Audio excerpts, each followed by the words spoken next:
Hey geeks, welcome back. Does anyone else miss the good old days? You know, when dying in a video game actually meant something?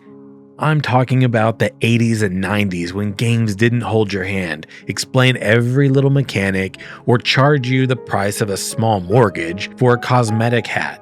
Lately, I've been spending a lot more time playing games by From Software, and my biggest regret is that I didn't dive into them sooner. Playing Souls-like games feels like stepping into a time machine. They brought back everything that made gaming feel rewarding: the challenge, the mystery, and that incredible sense of accomplishment when you finally overcome an obstacle. Those are things that feel like they've been missing from a lot of modern games, and honestly, we should all be thanking these developers, or crying tears of nostalgia. Maybe both. So let's talk about why Souls-like games became gaming's anti-slop rebellion and why that's exactly what the industry needs. Remember when games punished you for making mistakes, but they did it fairly? You died, you tried again, you learned the patterns, and little by little, you got better. That was the magic, the challenge that made the victory feel earned, and that's exactly what Souls-like games bring back today. Every death teaches you something. Every defeat pushes you one step closer to mastering the game.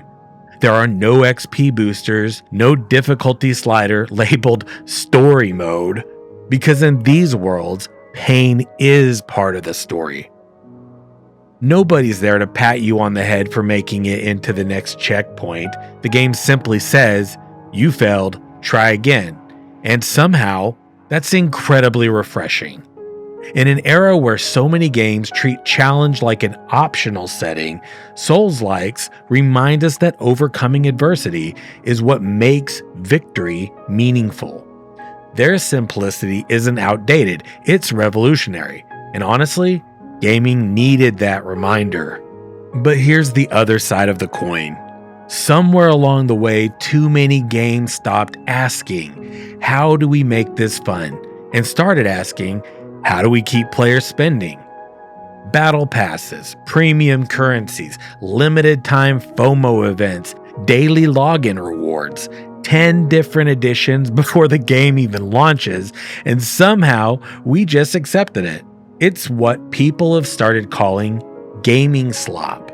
Not because every game is bad, but because so many are designed around maximizing engagement instead of maximizing enjoyment. Meanwhile, Souls-like games are over here saying, "You want that sword? Earn it.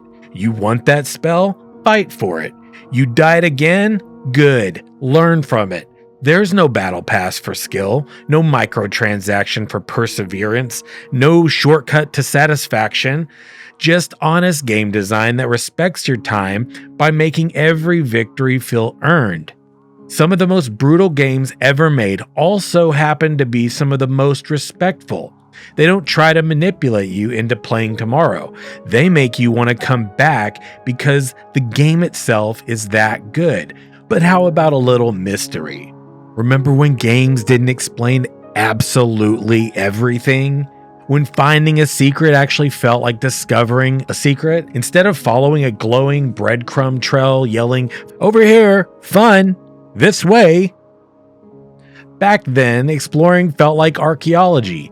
Every hidden path, every cryptic clue, every weird NPC conversation made you feel like you had stumbled onto something that wasn't meant for everyone. Souls-likes bring that feeling back. You get hidden lore, entire quest lines you can miss if you're not paying attention, cryptic NPCs that somehow answer every question with 3 more riddles, and every now and then you'll think, you know what, maybe violence is the answer. Secrets that reward curiosity, not your credit card. It's amazing how something as simple as not telling the player everything can make a world feel alive again. Instead of checking boxes, you're uncovering mysteries. Instead of following a checklist, you're forging your own adventure. You know what else Souls-likes really get right? They don't try to manipulate you.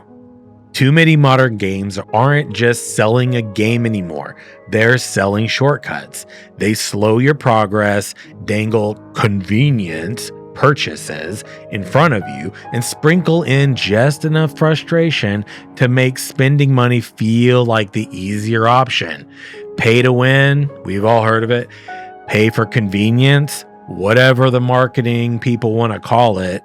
It's not good gameplay. It's monetization masquerading as game design. Soulslikes take a completely different approach. They're hard, sometimes brutally hard. But when you fail, it's because the game expects you to learn, not because it's trying to sell you the solution. That kind of trust between a developer and a player feels surprisingly rare these days, at least to me.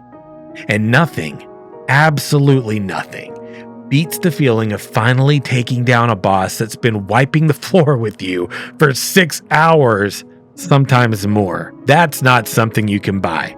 You have to earn it. And when you do, that's pure, unfiltered dopamine. Why does any of this matter? Why have Soulslikes resonated with so many players? Because they reject everything that has made so many modern games feel hollow. They reject hand-holding, over-explaining, manipulative monetization, and respect the player instead. In return, they ask us for something else: patience, accountability, perseverance, the willingness to fail, to learn, and to come back stronger. It feels like a rebellion against gaming slop, against design that's built to maximize engagement instead of enjoyment, against the idea that fun has to be manufactured through battle passes, premium currencies, and endless psychological tricks. It's funny, isn't it? Spending 6 hours getting demolished by the same boss and finally winning feels infinitely better than buying your way past the challenge. Because the best rewards in gaming have never been the ones you paid for. They've always been the ones you earned. Here's the ironic part. People love to call Soulslikes unfair. But you know what actually feels unfair? Games that nickel and dime you at every turn. Games that sell the solution to a problem they intentionally created. Games that treat your wallet, i.e. your coin purse, like another gameplay mechanic. That's actually unfair. Soulslikes, on the other hand, are brutally honest. They challenge your skill, not your spending habits. They demand your time, your patience, and your perseverance, but never your credit card. And I think that's why so many players are falling in love with them. Deep down, we'd rather struggle our way to victory than pay to feel like we've earned it. So then what's my takeaway?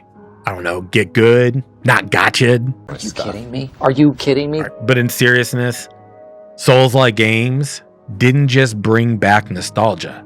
They brought back respect. Respect for the player, respect for mastery, respect for challenge. And maybe that's the most hardcore mechanic of all. So the next time you're staring at the "you died" screen for the 100th time, don't think of it as suffering. Think of it as a reminder that the greatest rewards in gaming have never come from a battle pass, a microtransaction, or a shortcut. They've always come from earning the victory, and honestly, that feels a lot like gaming used to. If you enjoyed this dive into why Soulslikes are leading the rebellion against gaming slop, hit that like button. Subscribe for more gaming, deep dives, and hot takes, and let me know in the comments which Soulslikes made you rage quit only to come crawling back because you just had to beat it.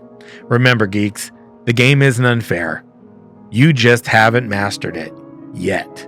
And honestly, that's pretty awesome. Because every failed attempt teaches you something. Every death makes you a little better.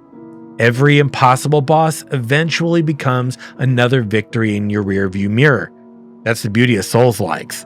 They don't sell you success. They let you earn it. If you've enjoyed this video, I'd love to have you join our brand new Gotta Get Geek Discord, where we talk games, collectibles, and everything geek culture. You can also follow us on all of our social media at Gotta Get Geek. Keep gaming, keep learning, and don't you dare go hollow. Until next time, much love, and I'll see you in the next one.